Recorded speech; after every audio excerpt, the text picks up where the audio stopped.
Hey guys, welcome to Blazing Guitars, where we talk about worship, gear, music, guitar, and everything in between. My name is Blaze Nelson, and today I wanted to teach you the 4 basic types of triads. Before we get into it, don't forget to like and subscribe. If you have any questions, thoughts, comments, or concerns, please leave a comment below and I will get back to you. If you'd like to support what I'm doing at the channel, you can do so on Patreon, which is linked in the description below. And I'll have the shapes that I'm playing for these 4 different types of triads on my website. So if you'd like to download the sheet to do that, it is available on my website, which is linked in the description below. So without further ado, let's jump into it.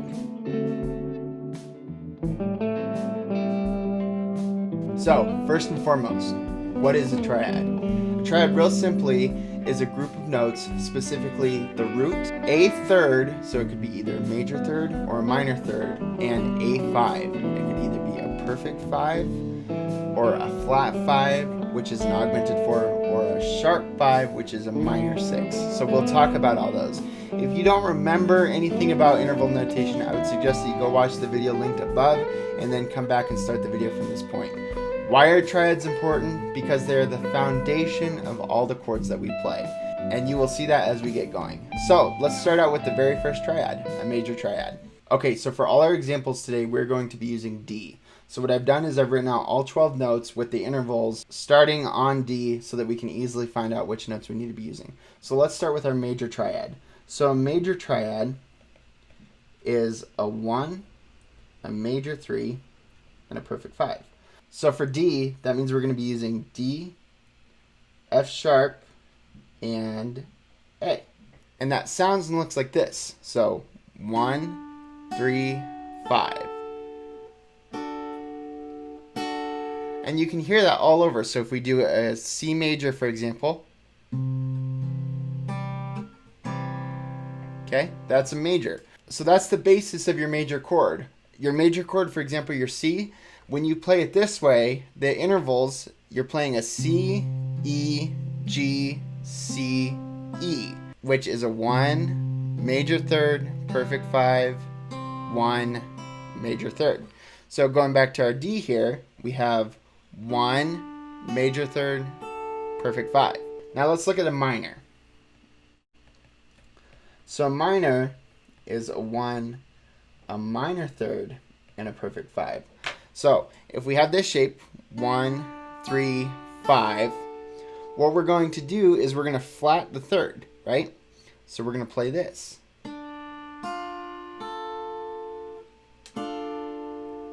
Which sounds a lot sadder. So major is happy, and then minor sounds a lot more sad. Okay, and again, like if I play an A minor, that's made up of 1, minor 3s, and perfect 5s. Or a B minor. Again, 1, minor 3, perfect 5. So D minor. 1, minor 3, perfect 5. Alright? So the next triad is called the diminished triad. And these next two are not used nearly as much as the previous two. So a diminished triad is a 1, a minor 3, and a flat 5, which is an augmented 4th. So an augmented 4 / flat 5. And the diminished, so if we have D, right? This is our D major. Okay? We're going to make it minor. And then we need to bring down the 5. So it sounds like this. Kind of has a suspense feel. Okay? So major, minor, and then diminished. Okay? Now the final one is used as augmented. And this is a 1, a major 3, and a sharp 5, which is a minor 6. So we're going to start with our major, right? And all we have to do is bring up the 5. So 1, 3, 5. Has kind of like an old-timey 80s movie. Something gets revealed. So reviewing the 4, we have major. 1, 3, 5. 1, minor 3, perfect 5. 1, minor 3, augmented 4. And 1, major 3, minor 6. And then the way you would write those, so if you have a D major, you'd write it like this. If you have a D minor, it would be like this. D diminished is with a little degree symbol. And then D augmented looks like this.